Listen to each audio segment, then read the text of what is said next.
folks who built this country, quite honestly. And so we have to figure out ways in which we are going to provide reparations for African Americans. Again, we literally built this country, as they say, for free, and it's time that we get what we are owed.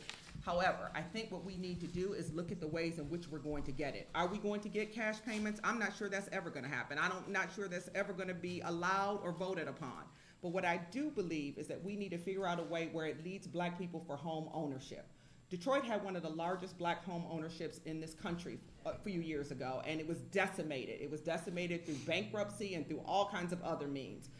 Home ownership is the greatest way that blacks can increase and decrease the wealth gap and the income inequity that exists in this country. So I am in favor of pushing bills that provide for reparations, but do it in driving towards black folks owning their own homes, because I truly believe that land is something you cannot make any more of. And once we own our own, we will be much better 15 seconds. off. That's it, I'm fine. Thank you so much, and I apologize for going out of order. Member Gay, no go. Oh, no, that's fine.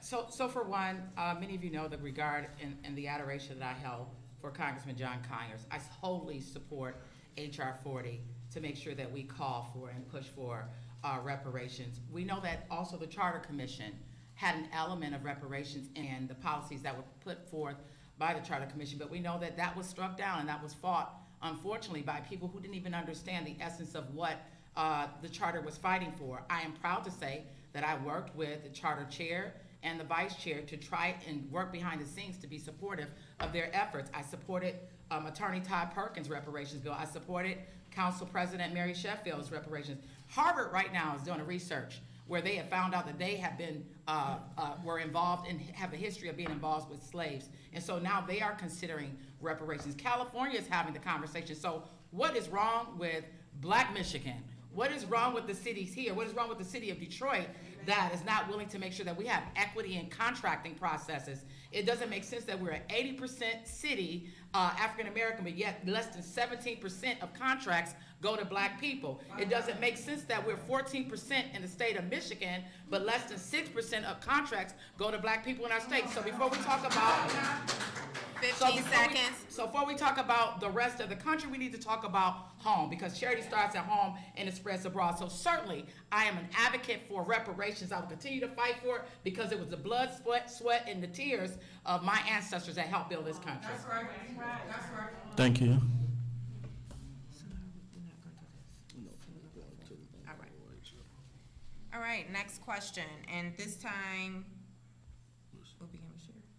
Okay, we'll begin, Ms. Gay, then I'll go. It is clear that we need to increase the federal minimum wage. Prices are increasing while wages are staying stagnant. Do you agree with this statement?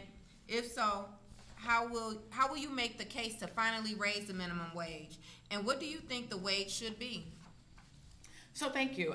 You know, we continue to see the conversation around Fight for 15, Fight for 15. I've stood with SEIU for years in this conversation on how we address the Fight for 15. And yes, we need to do that, but I think we need to take it a bit further. I think we need to take it beyond the minimum wage, because the cost of living is continued to grow at exponential rates. I mean, how many of us that are making a decent wage, maybe even double the minimum wage, and can't even afford to fill our tanks up at $80 and $90 a week to get to where we need to go? And so we need to look at balancing the minimum wage with the cost of living. And so they say Michigan is about 89% cost of living, and it's a good place to live, but I still see people who are suffering. And until we can close the poverty gap that exists in our communities and make sure that people have equal access to not just jobs. We've been telling our kids jobs, jobs, jobs for years. But I say that we need to up the conversation and make sure that we have access to business.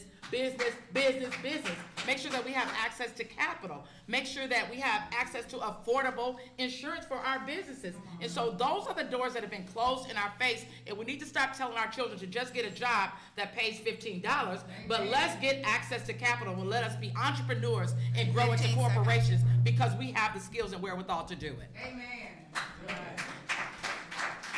Ms. Robinson?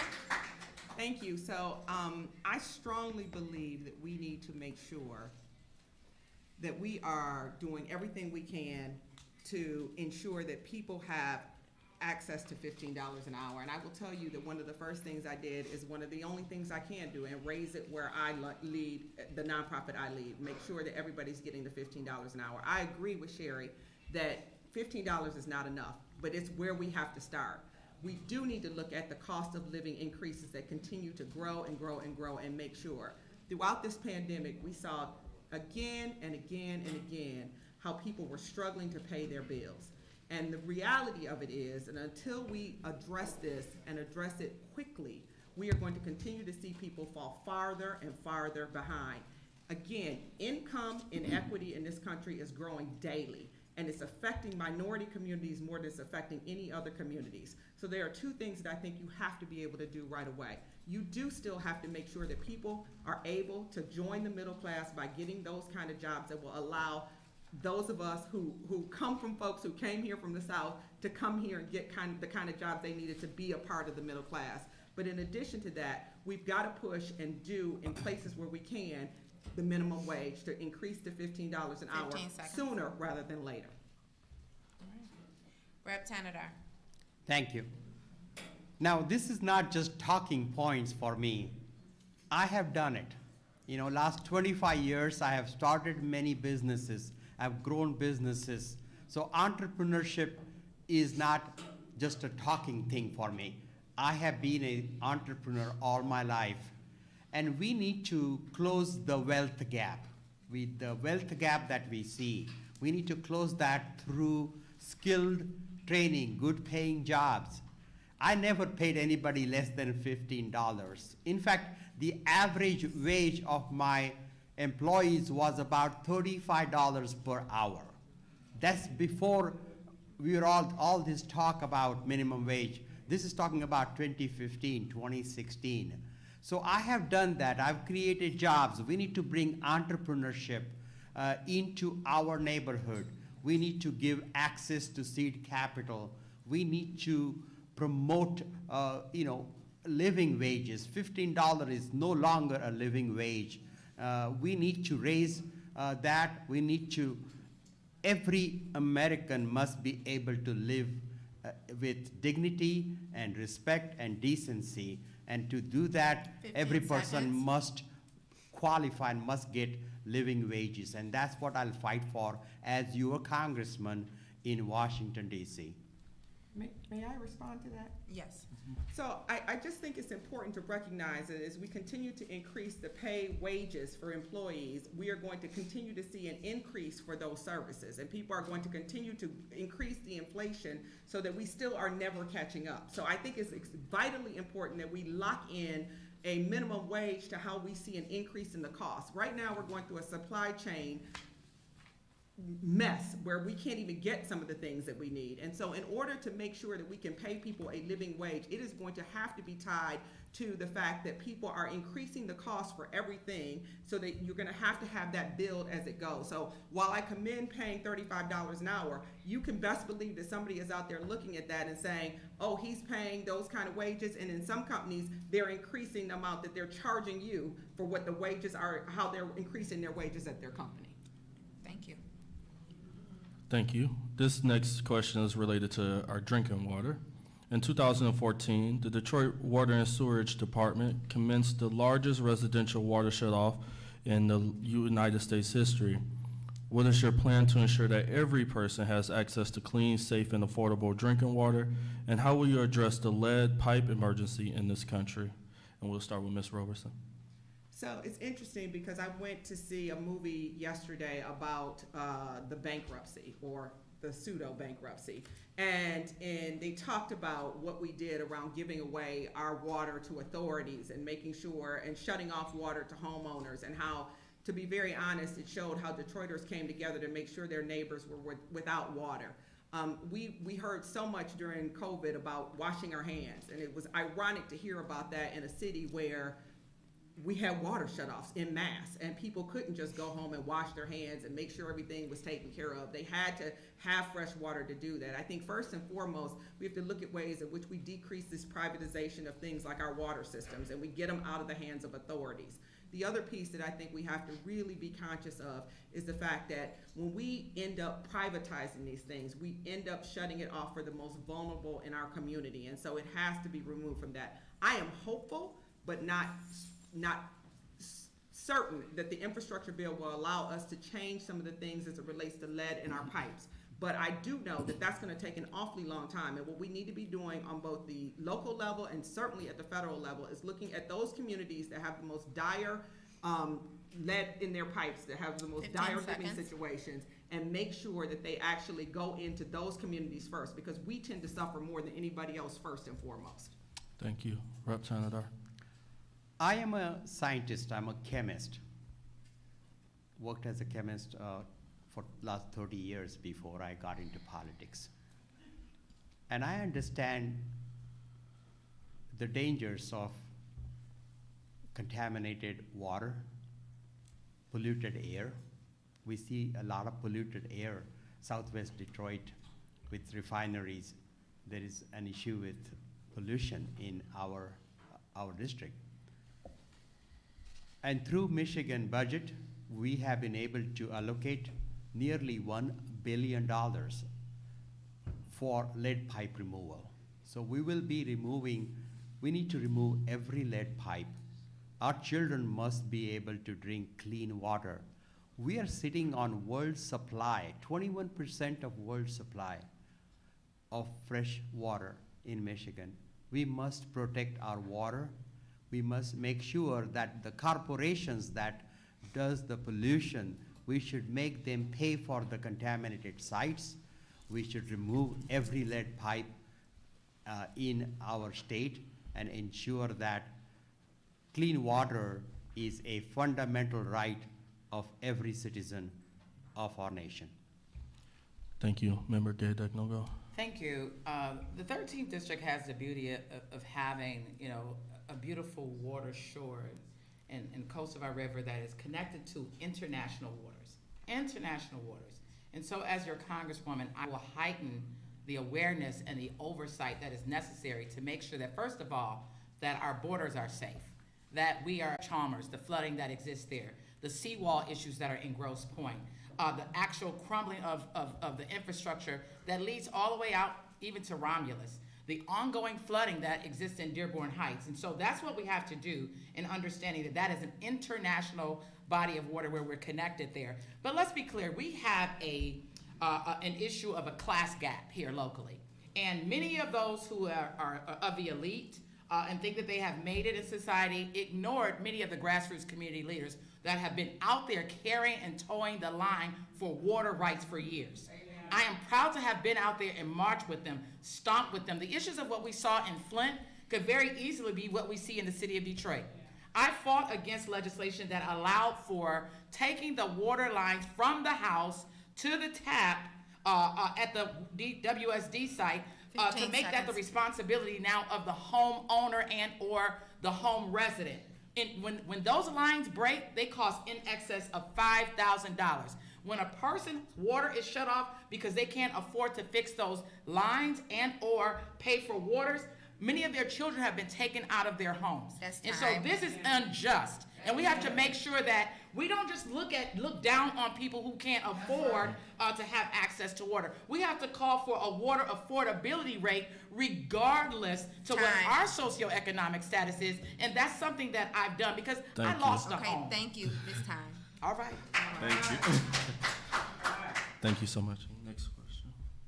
Oh, you want me to come? Are we done with the questions from the moderator? No, we have one more.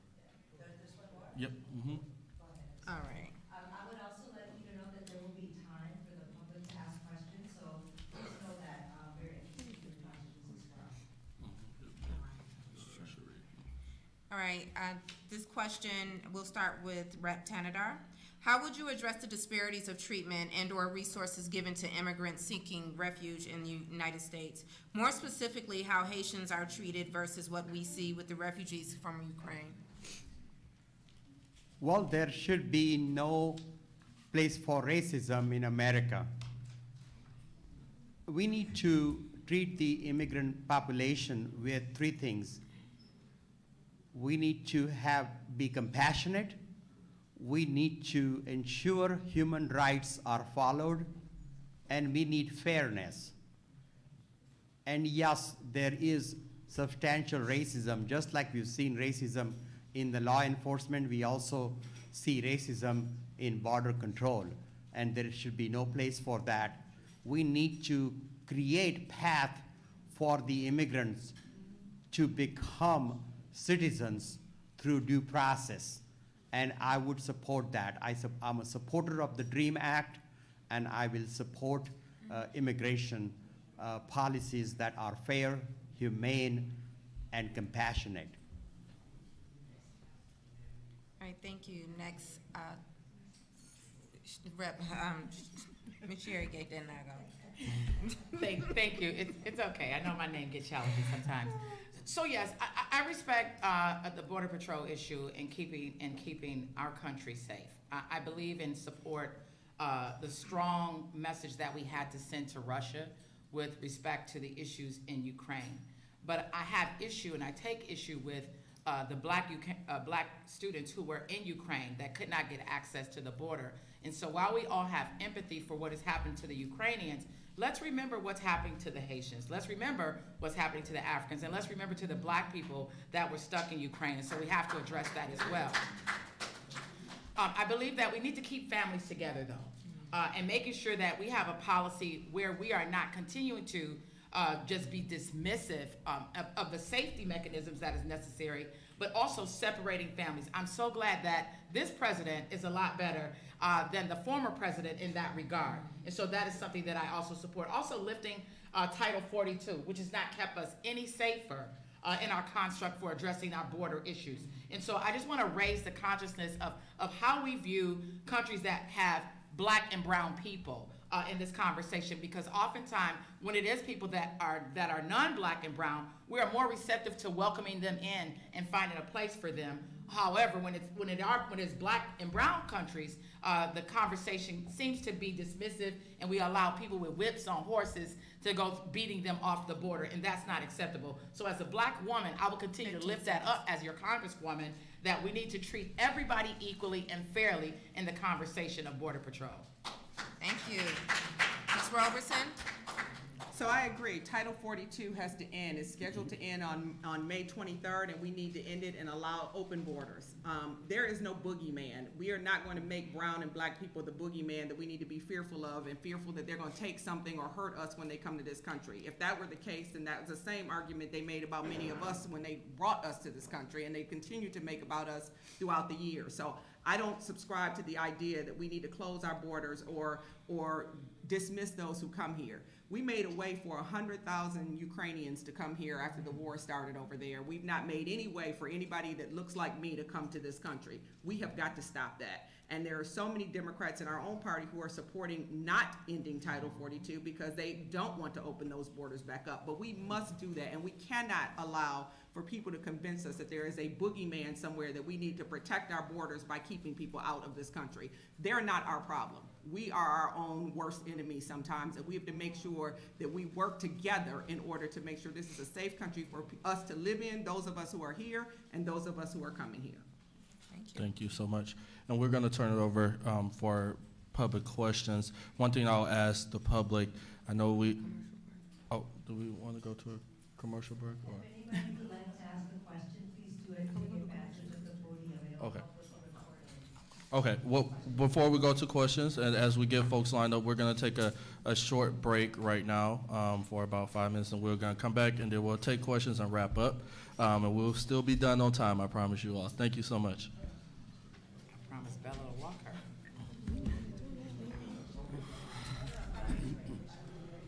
So I tagged him. Yep. All right.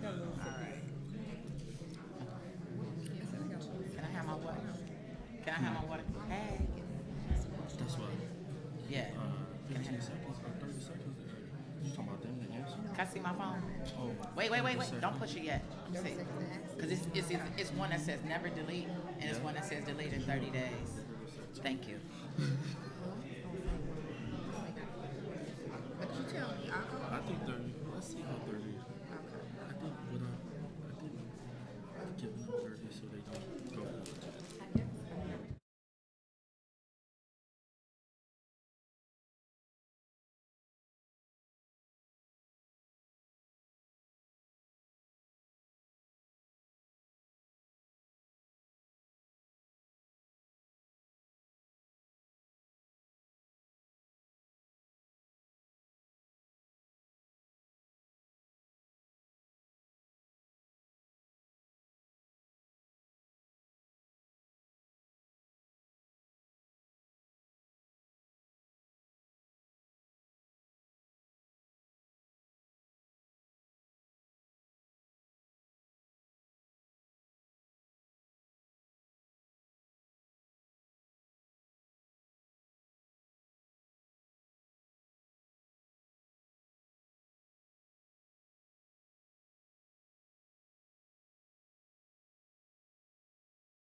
Thank you. And you can reclaim your time and start over. Thank you, thank you.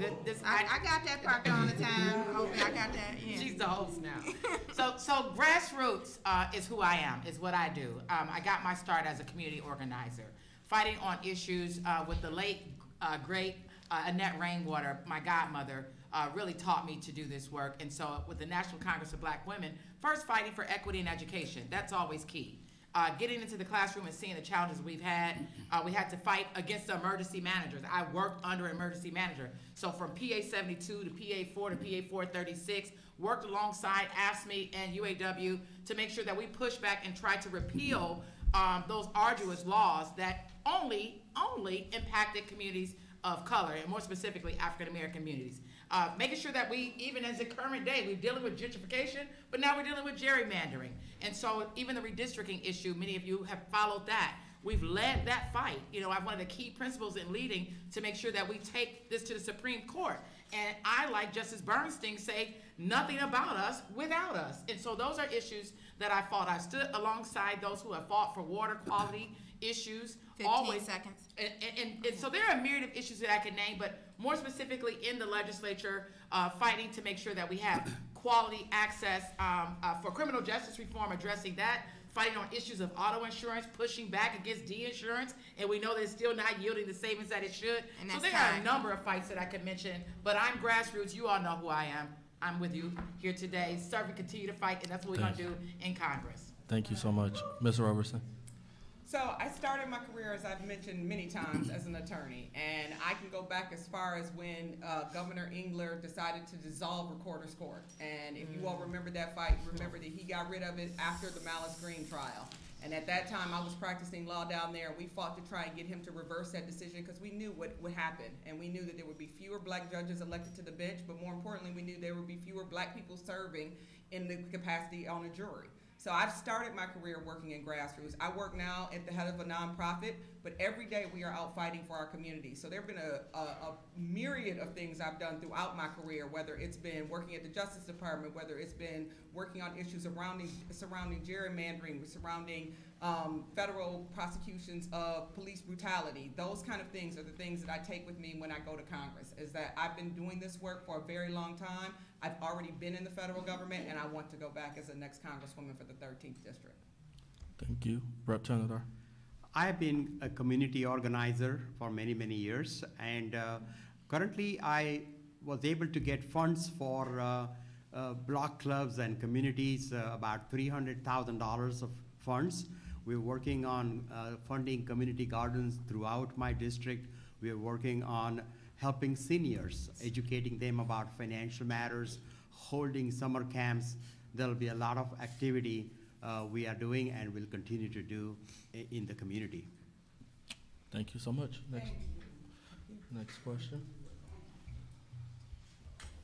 Hi, my name is Kenneth Holloway. I'm an East Sider. I want to know how would y'all address the fumes coming from Chrysler that we inhale it every day.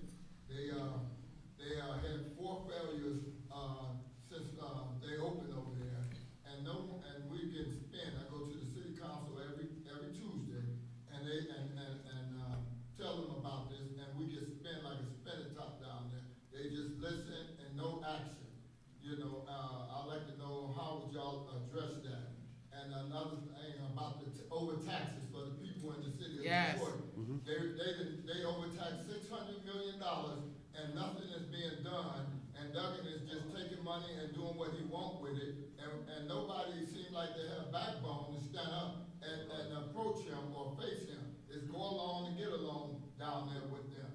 And it's sad that we have to go through this as taxpayers in the city of Detroit, and we stay here when everybody else left here. Now they're coming back and using our tax dollars to do what they want, and they're leaving the people in the community, they're leaving us out.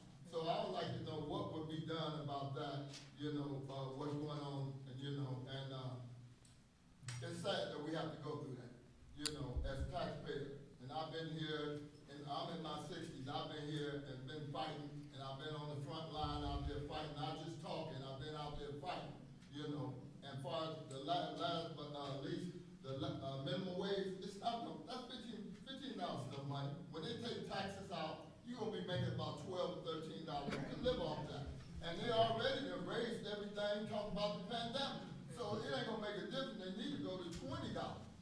is being raised and they ain't even got a raise from, minimum wage. They raising food, everybody know that. Absolutely. So, I mean, we need to fight for higher wages for the people in the city of Detroit. Thank you. Because you go to other places, their wages is up here, our wages still down here. And they wonder why the streets is like they is, people in the Thank- street doing what they do. There ain't nobody go work for $15. I done talked to different jobs. I'm a licensed CD, I have a license. And they want professional drivers. And when I went to the place, the guy said $16. I said, man, you crazy? Thank you. When I retired from, they making $32 an hour. What am I gonna do with $16 an hour at this age? I'm tired of crumbs. Let me get a piece of the pie and sit down at the table. That's what we need.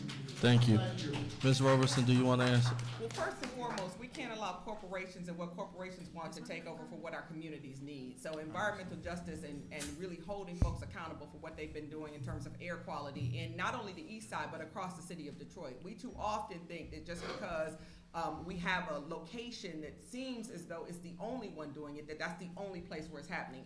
Air quality and the way our children are living in their homes, the rise in asthma for all kinds of children for all across the city has to be stopped, and we have to start holding these corporations accountable. We cannot be so grateful that somebody wants to build in this city that we let them have carte blanche to our city. That's first and foremost. You asked also about minimum wage. As I already mentioned, I said we have to stop letting people or believing that folks can live off of $15 an hour. And believe me, the minimum wage increase is not supposed to go into effect for a number of years. So the cost of living will be even higher by the time that the $15 goes into effect. So we have to start looking at matching it to the cost of living increases that we're seeing every day. And then last but not least, $600 million should be restored to the citizens of Detroit in terms of taxation. We're getting a plethora of money coming in from the federal government right now, and some of that money has to be used to right the wrongs that have been done to residents of the city of Detroit. Thank you so much, Rep. Tanadar. You raised a number of good questions.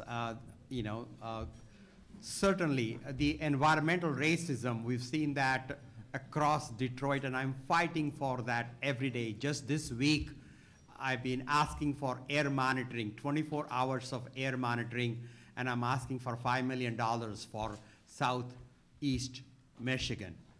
So I'm working in Lansing, trying to make these things happen. We absolutely must stop the corporations that pollute. And these air monitors that I'm asking for, and I made amendments to the budget for, will monitor our air 24 hours. And so we'll be able to monitor that. In the Michigan House, I have sponsored resolutions and bills that will fund contaminant removal from ground. You mentioned about the 600 million, and that's terrible. And the city is standing behind some loopholes, but that laws need to be changed so that we return that $600 million to the residents and homeowners. Many people lost their homes because of that 15 seconds. over taxation, and the city must make that right, and I will fight for that. Thank you. Member Gay Dagnogo. Thank you. Before and during my tenure, the one thing that I continue to do, many of you have received emails from me for years, and like you send a lot of information, and some of you appreciate it. I've held many town halls, coffee hours, and try to bring agencies to the table. Many of us don't even realize what the Environmental Protection Agency does. And so we gotta put more teeth into policies and oversight with these agencies, just people just continue to go to work every day, but our conditions remain the same. And so we need to, as your congresswoman, that's what I will do. Make sure that you are brought in an environment where you have access to these agencies that should be looking out for the well-being of our communities. I have sponsored and co-sponsored legislation to address lead in our drinking water, lead in homes, in the paint that exists, and also to sign on and support policies for clean air. I have a 100% environmental justice voting record. So when you're asking people what they're going to do, make sure you look at their record and find out what they've done already. Right. And so that's what I'm committed to doing. And I think when it comes down to the $600 million, I'm very sensitive to that because, as I was saying before, I lost a home. And I know what that feels like. And so that's why I can empathize and fight as hard as I do every day for people who is struggling, because I was struggling. When they said pull yourself up by your bootstraps, I had to pull myself up without any boots and no straps. But thankfully, I was able to do that. And so that's why I'm in this grassroots fight with every one of you, because I know how hard it is. I know how challenging it is to try and fend for your family, do well for your family, put food on the table, yet to 15 see seconds. people and corporations still pushing against you. So yes, we're gonna hold any of these corporations accountable that is continuing to contaminate our community, our drinking water, as well as our air. Thank you so much. Next question. Yep, there you go. Pleasure to be here. Minister Fuquay Bay. I've been living in Detroit all my life. I'm a Detroiter. And the facts are the facts. I want to know if I can do that with each of the candidates to know where they had boots on the ground at during the pandemic. What were they actually helping people at during the pandemic? Tree, what was you helping people at? Very good question. You know, at the time I was running for state rep, and we suspended our campaign and used all of our people to knock on doors. We gave educated people about COVID. Those were the days we distributed hand sanitizers, door knocking in my district. We knocked on 5,000 doors, distributed masks, talked to people. We had flyers about how to take care of their health. So we did a lot, and we focused on that, and people really appreciated that. Hold on, you may not be understanding my question. I say, what would you, not what this team, what would you as an individual, and exactly where were you at? Because people can say, I was everywhere. Where were you at? And what areas were you? Give me some street numbers. Where was you at? Okay, so Where in were all, you at? 1 second, in all fairness, we're only giving each candidate a minute and 30 seconds to respond. Did you use this whole minute? No, so I was about to, hold on. So I'm gonna let you finish responding if you so choose, and you'll have another 52 seconds. Thank you, ma'am. So I had conversations. I visited people. I have multiple conversations at the porch, and we talked about, I worked with senior citizens. I talked with people, and we helped. And we talked about vaccination and promoted vaccination in the community. Member, All right. Member Gay Deck-No-Go? I was with you. I know you was with me, but I'm not. You were one of the people that I was with. But let me just say this. During COVID-19, I was leading while bleeding.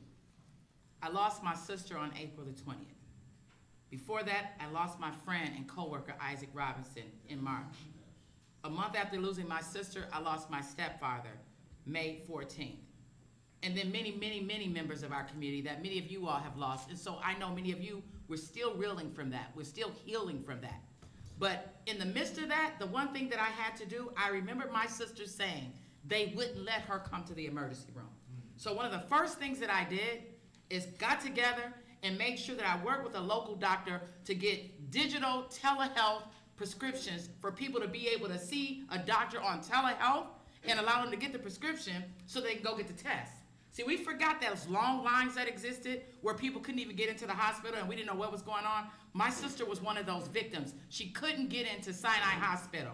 And a number of residents were calling us saying that they couldn't get in. So that was something that I did. I realized that our senior buildings were hurting. One across from Muhammad's Mosque number 1, Cambridge on 7 Mile, since you're on streets, 7 Mile and Evergreen. Right across the street, we partnered with Muhammad's Mosque number 1 to make sure that we got our seniors masks and 15 food. seconds. Not just there, but all of our senior buildings. Then we realized that our police department, our Detroit Police Department, didn't initially have KN95 masks.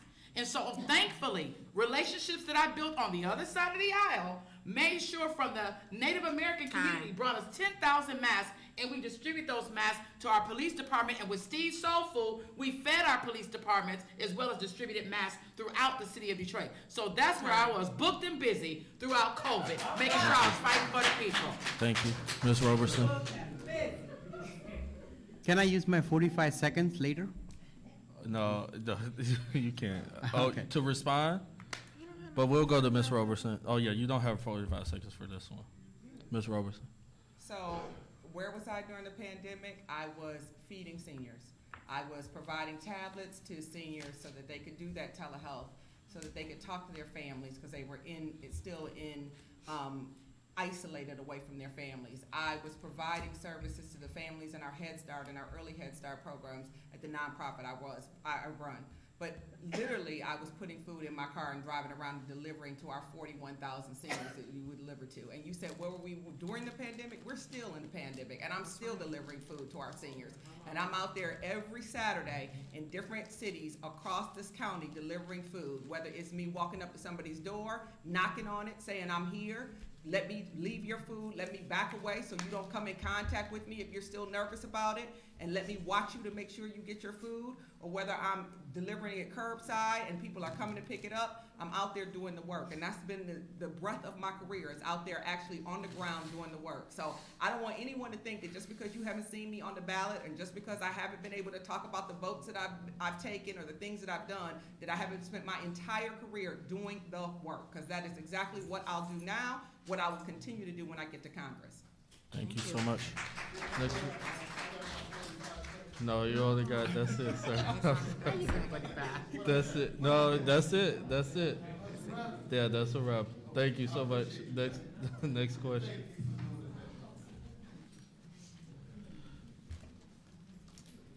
Good evening, folks. My name is Chester, and I'm gonna change it up a little bit. I want to talk about 420. And right now in Detroit, we have an issue of equity, because people I know went to prison for marijuana.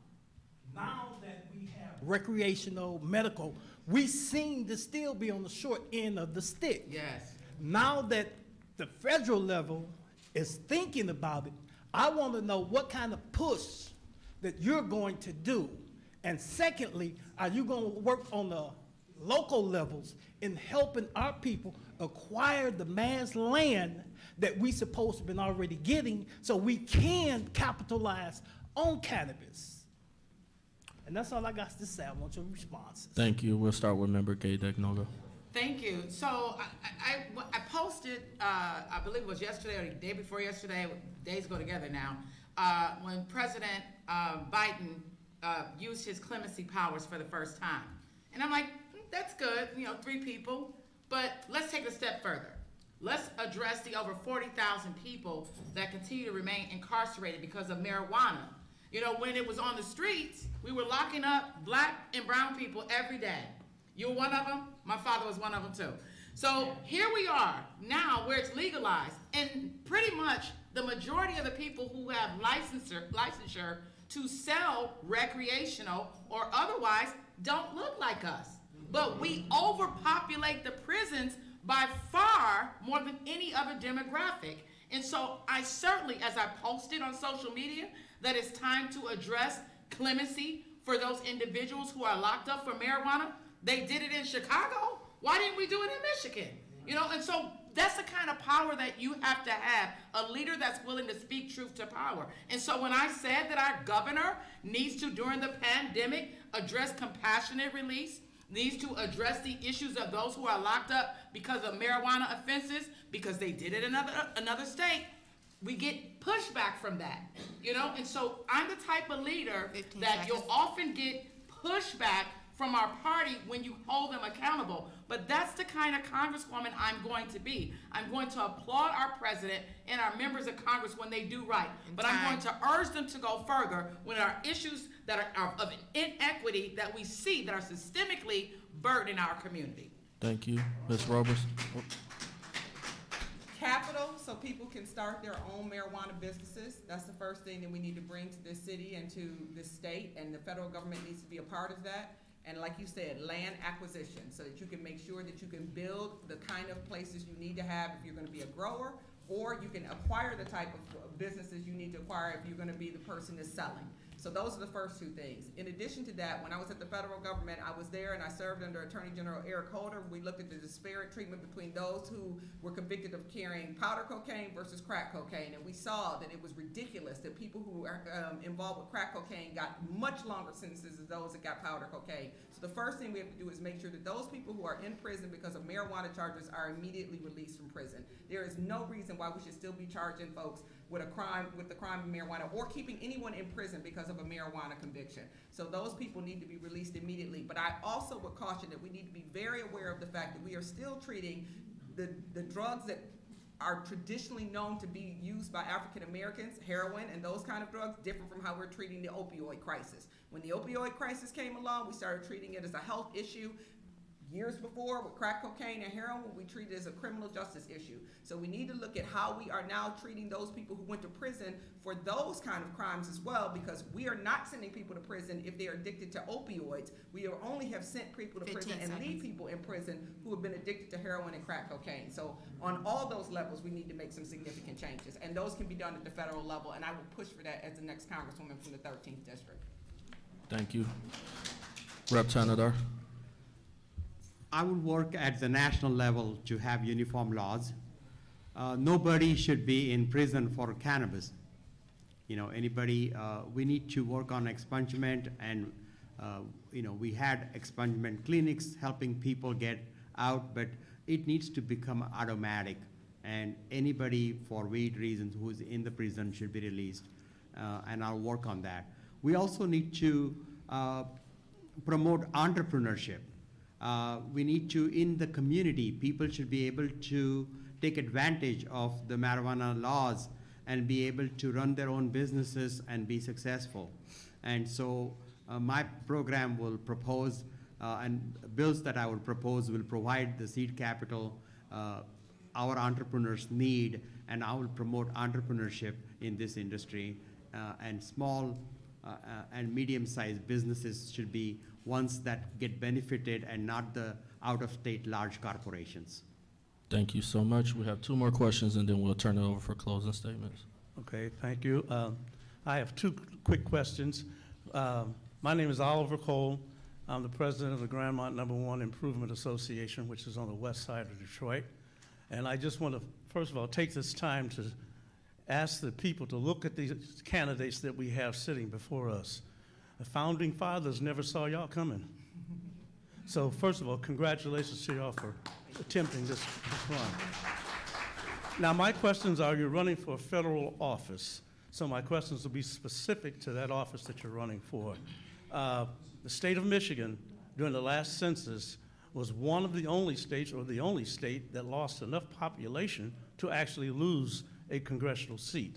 So when we talk about immigration, that's what we need. We need people to come to Michigan, and particularly to come to Detroit, because we have 40 square miles of vacant land, and we have tens of thousands of houses, but yet and still we have 60 to 80,000 people on the other side of the Mexican border, and so many more trying to get through Canada from Ukraine. I don't care what color they are. We need bodies. The second question is to how would you move this forward at a federal level? And the second question follows up on what the brother here said. We have multiple states now have a medical marijuana, recreational marijuana policy. It's still a class 1 felony drug at the federal level. So as a federal officer or a federal person, how would you move legislation through Congress to decriminalize marijuana on a federal level, which will supersede each state's levels, particular orders that they may have, or county levels? Thank you. Thank you, Mr. Cole.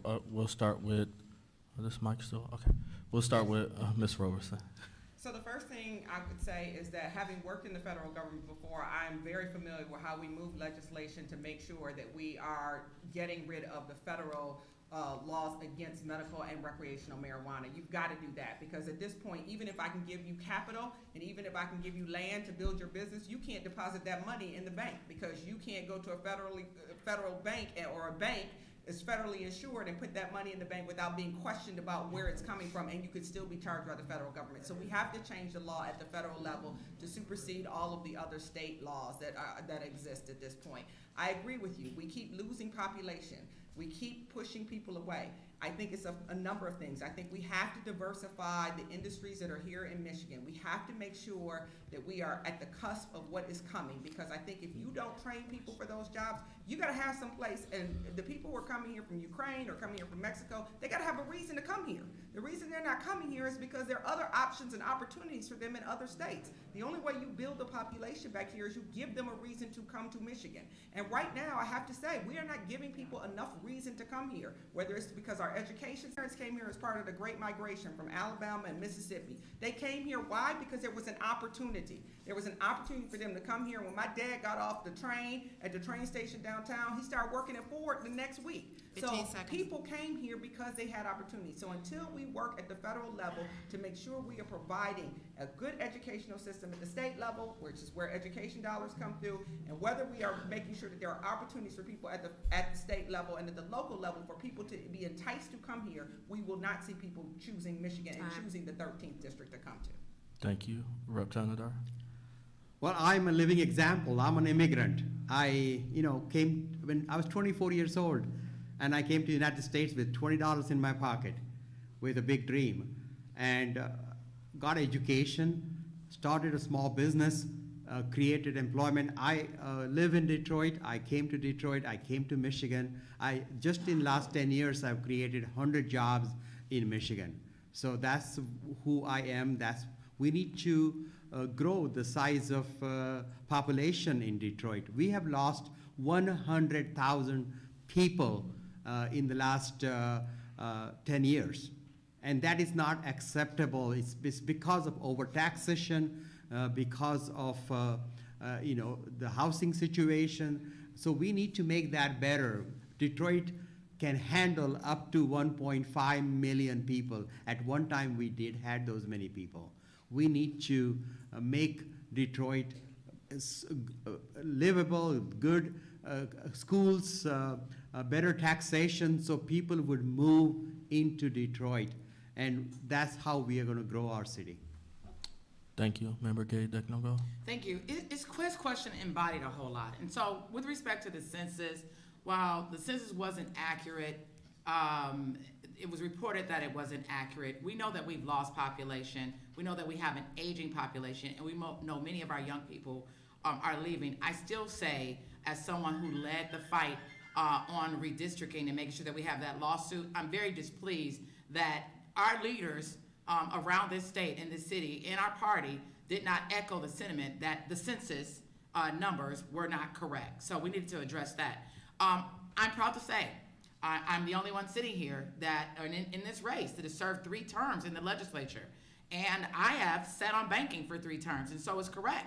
You couldn't bank the money, not only from marijuana, but from hemp. And so I passed a resolution with my colleague, Rep. Yusuf Rabi. He did the resolution on marijuana. I did the resolution on industrial hemp. And so addressing the banking issues is something that was passed. But yes, that's something that I will continue to take to Washington. Sentencing guidelines, many of you don't realize, in my first term, addressing the sentencing guidelines, even for a felony firearm, I did that along with a Republican member because I was 15 fixed seconds. on getting things done. And that's what you need. In order to get the clean slate package passed to ensure expungement, that's what I did. I worked with members on both sides of the aisle to get it done, to get it passed, to get it funded, so now that our family members and our friends and those who have paid their debt to society can have their records clean with That's my fine. clean slate bill, one bad night. Thank you. I think that was everyone, right? Yeah. Yep. Ms. Kendall Walker. Good evening. My name is Beverly Kendall Walker. I'm a longtime community activist from the East Side, and I represent the Friends of Detroit City Airport, which is a nonprofit that's been around for 32 years. My concern is being a congressional representative, we had what was used to be called bringing home the bacon. And essentially what that was discretionary funds. And this airport, which is the Jewel Coleman Alexander Young International Airport, is being underserved on the federal level. Absolutely. And I maintain to you that the last time we had some bacon brought home to us on the federal level was under Congresswoman Carolyn Cheese Kirkpatrick and Barbara Rose Collins. So I want to know what you're going to do about that, bringing home the bacon for real to where it's gonna matter to the people on the ground. And also the Perkins Grant, which is federal dollars that's intended for high schools, in particular Davis Aerospace. I wanna know what you're gonna do about that. And finally, when you talk about doing work in the community, grassroots work, talk about volunteering, not when you was on the clock for somebody, because you had to do it. Talk about working because you didn't have to, you wasn't getting paid. That's what I want to hear about, what you did for the people on your own time. Thank you. Thank you. We'll start with Rep. Tanadar. Well, very good points. Thank you. Thank you for raising that question. And it is my job to bring dollars to my district. That's what you hire me for. And I've done that through Michigan. You know, the Republicans wanted to hold on to the billions of dollars that we got from federal government. And sitting on the Appropriations Committee, I fought with the Republicans to release those dollars. We were able to release $1.2 billion for Detroit Public School. And that money, 500 million of that money was used for teacher pay and COVID testing. 700 million of that money will be used to rebuild 5 different schools, including Pershing High School in the Detroit area. So we need to, I have continuously fought for that. $94 million for a literacy program. I put a bill for that in the House. The governor, I'm so thankful to her. It's so nice to have a Democratic governor. Governor Whitmer put that into my request for $94 million for literacy program for Detroit Public School into her budget. So just yesterday, all day I was sitting in appropriations. We had to pass several bills. I made many amendments, always keeping my district, the city of Detroit, in mind. And that's what I'll do as your congressman in Washington, D.C. Thank you. Member Gay-Nogo. Thank you, and I'm glad that was mentioned, that we have a Democratic governor now. But I had to serve in the legislature with a Republican House, a Republican Senate, and a Republican governor. And I'm very proud that I was able to sit down and negotiate with all 3 chambers covered by Republicans and still bring money home. Brought money home for literacy, brought money home for technology, brought money home for home improvement. And even after which, even on voting on the Gaming Act, we were able to secure funding to bring home. And some of that funding is now coming out under the current leadership, and so I'm proud that I was able to make sure that a woman was placed as Detroit Caucus Chair even after I left, so I had a succession plan. And so continue to work with and support in that magnitude. That's what we have to do. As your Congresswoman, regardless to whether we have a Republican or a Democrat leading our country, we have to be able to get things done. And that's what my leadership represents, and that's what my track record shows, the ability to get things done and bringing appropriations home, regardless to who's in charge and who has the gavel. Thank you. Ms. Robertson. Thank you. So first of all, let me be abundantly clear. The work that I do as part of feeding seniors is not something I do while I'm on the clock. It's something I do in addition to what I do when I'm on the clock. So I want to be abundantly clear that that's not something I'm doing just because somebody pays me to do it. The other thing I want to be clear about is I haven't talked about my time running Strong Cities, Strong Communities. And Strong Cities, Strong Communities was President Obama's initiative to bring back federal resources to the city of Detroit. For 3 years, I led the Detroit team. And when I did that, one of the advantages I had was being able to find money at the federal level to bring back to help benefit the citizens of the city of Detroit. So I don't know how many of you all remember a shooting that killed some students that were standing at the corner at a bus stop at Schoolcraft in Plymouth. And I was the one who went to the Department of Education and the Department of Transportation, secured some dollars so that we could make sure that we could start a program called Text My Bus, so that you could find out when your bus was coming and people were not there waiting on a bus that at that time with DDOT was not coming on time. In addition to that, we went to Secretary Donovan at HUD and we asked him for emergency funds. The Brewster Douglas Towers had stood vacant for years, and we were diverting city resources over to those towers whenever they called for police or fire response. Those police and fire responses were taken away from responding to citizens in their home. We got emergency funds from HUD. 15 seconds. Tore those towers down. So I have already brought home bacon for the city of Detroit, and I intend to continue to do that for the 13th district when I become your next Congresswoman. Thank you so much. All right, so I have one question for everyone. So speaking to a lot of the federal dollars that especially has come through the city of Detroit, of which I constantly say we'll probably never see this type of money come into the city. We have a mayor who has spent $95 million of pandemic aid money on demolition. There are definitely some questionable purposes and uses for federal dollars that came in through CARES Act Fund, as well as ARPA dollars and some other grant dollars that we have for community block grants. If elected to Congress, I would like to know, is that an issue that you would be willing to challenge the accountability portion, to make sure, since you are in DC, you take this back to the appropriate departments to say, listen, this money was sent for X purpose and this is how it should be used, and it's not how it's being used. We will start with, I forgot what that was. Ms. Robertson. Ms. Roberson. Thank you. So one of the things that I've noticed over the past 2.5 years, and Nicole, you're absolutely right, there's so much money coming into the city of Detroit right now, and there's so much money coming into the state of Michigan right now. But one of the things that's become very clear to me in my day job is that we are not allowed, we are still in a position of having to go with our hands out and our hat out to ask them for the money, even though we were the ones providing some of the services that the city and state could not provide during the height of the pandemic. That's the kind of work that I want to continue to do, is figure out ways in which those federal dollars come to the people who are actually delivering services on a daily basis to the people who need it the most. And so I am committed to making sure that when we have dollars that come in, and I agree that we probably won't see the likes of this, and hopefully we won't as a result of another pandemic in our lifetime, making sure that we hold every government official accountable for the dollars that they are given and that they are spent in the way that is appropriate. Those dollars are coming into this community in order to benefit the citizens of the city of Detroit. And I don't know about you, but that might not just be with demolition. That might be a whole lot of other things that we could be using some of that money for. So it is my vow and my commitment to make sure that we're holding folks accountable when we're bringing in federal dollars, because that's the money that you all pay into so that we can use it to help you when you need it the most. Thank you. Rep. Tanadar. Very good question. Thank you for the question. One part of our job is to bring dollars, federal dollars, into our district. But it doesn't stop there. How those dollars get used. I was just the other day at a town hall, and I was talking with residents, and some of the residents who have flood damage in their basement, they have water, they have mold, and they told me that they hear about millions of dollars coming in, billions of dollars coming into the city, and they haven't seen a dime of it.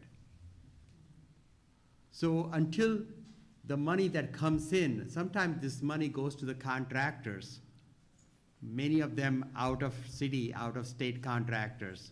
The people who are actually suffering never see that money. And we need to hold the city accountable for that. And as a congressperson, I would make sure that not only I'll bring money to the district, but I'll make sure that that money reaches to the residents. And actually, your life is better because of that money, not some contractor who is a donor gets that money and the resident is robbed of that. Thank you. Thank you. Member Gay Nogo. I believe the question you're asking is if I'm so blessed to be elected as your congresswoman, does anybody get by on accountability issues? And the answer is no. Again, look at my track record. I work for city council, so I know what NOF block grant dollars were supposed to be appropriated for. And it makes my heart cry to know that many of our seniors can't fix their steps, have blue tarps on their roof, and these dollars were supposed to, in many instances, be available for low-income families to be able to get some home repair, but because these NOF block grants were turned into loans, they don't have access to that capital. The hardest hit fund, just hit Google and know what happened to the dollars. But nobody is willing to speak out against that for fear of retribution. I came down to city council when we were voting on when city council, I should say, was voting on the demolition bond. And I said no, until we can get some accountability for what happened with the hardest hit fund, what happened with the NOF block grant fund, until we can get some assurances that we would have some black and brown contractors at the table. And again, less than 17% in an 80% African American city just isn't right. And so I've continued to lift up my voice, and maybe that's why I'm not the selected candidate to get all the support for this race. But I will continue to lift up my voice and hold everyone accountable, because that is the only way that our community will thrive. This is not a personality 15 issue. seconds. I don't have a disdain for a person just because of who they are or the color that they are. But anything that you are doing that is oppressive to my community, to my seniors, to my children, to black people who are trying to run businesses, you are doing to me. And so I'm going to continue lifting my voice and call for accountability no matter what office they hold. Thank you. So what we're gonna have, I promise this is the last question, but since we didn't have a question about education, he has a question about education. I'm Pastor Brooks, and I'm also an educator. I was born and raised in Detroit, highly educated. When I left Southeastern High School and went to other scholarships other places, Michigan had one of the best rates as far as educators. Do you all have anything to do with accountability to these so-called charter schools? They have diluted the money that's there. I have seen, I've seen basketball players, millionaires, they have enough money to start a school. They hire who they want to. They have their friends in there. My church, we have volunteered at elementary schools. These elementary schools outperform the local charter school. We need to regulate them. It's too much. And here's another thing about a charter school. It's a private enterprise. They can file bankruptcy and close the school down like they did on the east side. These kids were ready to go back to school for their senior year. They ran out of money. The last 2 weeks, the parents had to find where to put their kids. You don't have bankruptcy when you have a publicly state-run school like we had in Michigan. We're one of the few states to have that. And we have people, I went in just because I have masters and doctors in education, and I was recommended to come in and help with the science department. This person out in Dearborn didn't even come and interview me, but he put his friend in a position as an assistant teacher. He sat there and did nothing, one of my science teacher friends. So there needs to be a closer regulation on this, because it's a ripoff. Now, if I was a basketball player, I was a football player, had a lot of money, I could just buy a charter school, put my friends in there. If things get uptight, I file bankruptcy. As a public school, we don't file bankruptcy. We find a way to make it happen. And we're hurting our kids. So if we don't have proper education, you're not going to get people who have technical skills, not going to have the educational skills to get some of these jobs in here. When they open the jobs up here in Michigan, and the contractors couldn't find anybody, couldn't even sign the contract to read. These charter schools are rip-off. I know personally have been there. And we need, if you guys can do something like that, Sir, very few states have that. Can you Very few restate states the have. question? On- Restate the The question, because we is, want what to make sure What are they you going to answer. do about regulating these? They're supposed to be. Okay, wait, regulating the charter schools, right? Huh? Regulating the charter schools. Charter schools. Okay, Yep. all right, go All ahead. right. Talking Rep. about charter Tanadar. schools, they Okay, need no, to be we wanted regulated to make sure that and they heard you. eliminated. Okay. Because they aren't producing. Let's let them answer your question. We wanted to make sure that they heard you correctly. Rep. Tanadar. Go ahead. Me? No, you're No, fine. We're we gonna- wanted to make sure they heard your question correctly, so we're gonna have them answer it for They're you. gonna answer it now. Okay. Yep. Please answer. Rep. Tanadar. He's serious. Hold on, let them answer it. Let's give them each a time. Hold on, let's give All them right, each an all right, opportunity. all right. Here is the answer. We I got, wouldn't be here today where I was, we didn't have the schools the way they were before the charter schools. Yes, agree. sir. I agree, I agree. Private Sir? schools are out.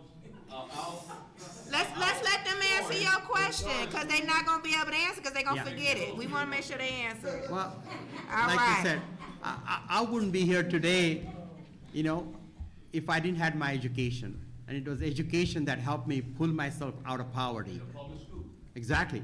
And we need to stop Betsy DeVos. We need to stop Betsy DeVos. She has single-handedly destroyed our public schools. She has single-handedly destroyed our public schools and charters, especially the for-profit charter schools. When nobody should be profiting from education. Nobody should be. All of that privatization has destroyed our public school. I sit on the school aid committee, and we have passed the biggest education budget without raising taxes this year. And, you know, that's what we're doing.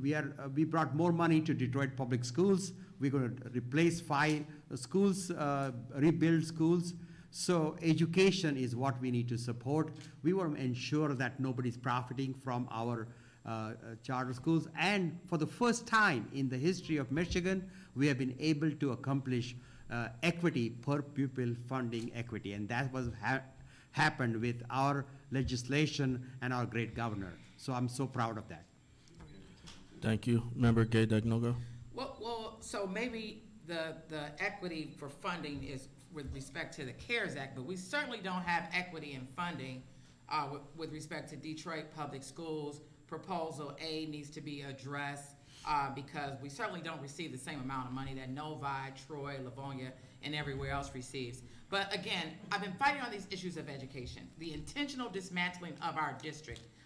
Before proposal Prop 10, where in 2010, I should say, where they dismantled the state takeover, allowed for really contractors to benefit off the backs of Detroit residents, which is unfair. We saw what the EAA did, and so it was all intentional. But what I want to encourage you all to do, as you talk about charter schools and them leaving, and certainly we need oversight, but look at the campaign coffers of those that might have taken money from the DeVos family, and make sure that we understand who's funding these candidates that are asking for your vote to represent you in Congress, because if they are beholden to the likes of DeVos, they are not. Remarks.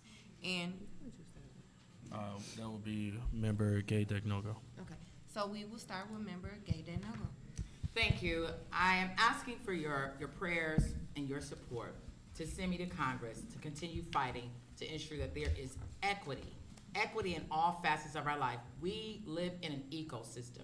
And until we get our education systems right, until we get our workforce development systems right, until we ensure and we're able to embrace returning citizens and putting them back to work, until we can address the social inequalities that exist for our seniors, the lack of access to affordable insurance, health insurance, car insurance, and the like, we'll continue to see this lag that we have, not only as a district, but even as a state. I wore today this color to represent one of the increased issues that is before us right now. I've learned that gun violence has now become #1 in taking the lives of our young people. I was shocked to learn this, but this is disheartening to know that we live in a society where we don't have the provisions to make sure that we are doing mental health checks, that we're doing sensible gun legislation, and making sure that our children are safe. Children can't be expected to learn in environments where they don't feel safe. And so we also have to address the mental health aspect that is not only impacting children in our schools, people of poverty, but adults as well. We've come through a very traumatic experience with COVID. And so I'm calling for greater investments, and I will continue to fight for greater investments for mental health, like I've done at DPS on our school board. I will continue to fight for the return and addressing expungements, and making sure that our returning citizens are not just locked into a cycle of poverty, but have an opportunity to get back into jobs. I will make sure that I'll continue, like I served on banking, to fight for fair access for mortgages, to make sure that we increase home ownership, to make sure that our small businesses can truly thrive. I will continue to fight for Medicare for all, because when we remove that burden off of our small businesses, then yes, they can pay an affordable wage. And certainly our education systems have to be addressed. That's the foundation of a great society, making sure that we have strong, safe, thriving schools for all of our young people to close the opportunity gap. That's what I'm asking for as your next Congresswoman in the 13th Congressional District. Thank you so much. Ms. Roberson. Well, first of all, let me thank you again for allowing me to sit before you this evening and talk to you about what I've done throughout my career. As I mentioned when I started my career as a public defender, and I've spent my entire career serving the public. Serving is the key to my career. And I often think about the fact that people have said to me, and I'm one of the few candidates who hasn't been on your ballot before. I haven't been elected to anything before. This is the first office I've run for. And I've run for it because I believe that the entirety of my career, including the the time that I spent in President Obama's administration at the Justice Department, the time I came back leading strong cities, strong communities, and bringing money home to the city of Detroit, and now the blessing that I've had to lead a nonprofit that provides workforce training, early Head Start, and food for seniors each and every day has given me the insight into what it's going to take to make sure that this district is successful and has the resources it needs to continue to serve our citizens. So I don't want anyone to think that just because I haven't had the votes that have been cast, or that other people can point to the votes that they have cast, that I'm not a fighter, that I won't go to DC and make sure that the residents of the 13th district are well represented. I started my career saying, Portia Robertson on behalf of, and I want to continue my career in the 13th district by continuing to say Portia Robertson on behalf of, because when I go to Congress, it will be to represent all the residents of the 13th district and to be on behalf of the citizens of the 13th district. So I hope to earn each and every one of your votes. Thank you very much for having me this evening. Thank you. Rep. Tanadar. Well, my name is Shri Thanedar. I'm here to ask for your vote. I'm currently serving 1 out of 8 people in this district in the Michigan House. I am already representing you, and I'm thankful for the honor that you chose me. You elected me when there was the governor's primary. I won the city of Detroit. 37,000 of you voted for me to be your governor. And when I came to 3rd District to run for state rep, it's a 90% African-American district, and you supported me. And you hired me to be your representative in Lansing. And I'm grateful for that. I'm thankful to you. I'll work hard. I have never missed a single day in the Michigan House. I've never missed a single committee meeting. I've never missed a single vote. I work hard. Like this morning, 7 o'clock, I wore my suit, and I was at the House, Michigan House meetings. I voted in 10 different bills today on the House floor, and before I drove 2 hours to come here. I work hard. I'll fight for you every day in Washington, D.C., if you give me that opportunity. Thank you. Thank you so much. So that wraps up our debate today. If we can give a round of applause, another round of applause to our candidates. I also want to give a huge thanks to you all for attending, to the folks who are watching us virtually, to the folks with the Urban Information Network in Detroit, IPTV, my wonderful co-moderator, Nicole Small, and also Sunada, who was our MC tonight. Thank you all so much. Thank you for attending. And as we leave out, you know, we are less than 100 days until the primary election. You probably learned something about candidates today. You see that they showed up. That's right. Share information with your neighbors. You are the folks that our neighbors are going to get information. Please share the information and continue to ask questions of our candidates. Thank you so much, and I hope you all have a safe night and make it home safely. Thank you.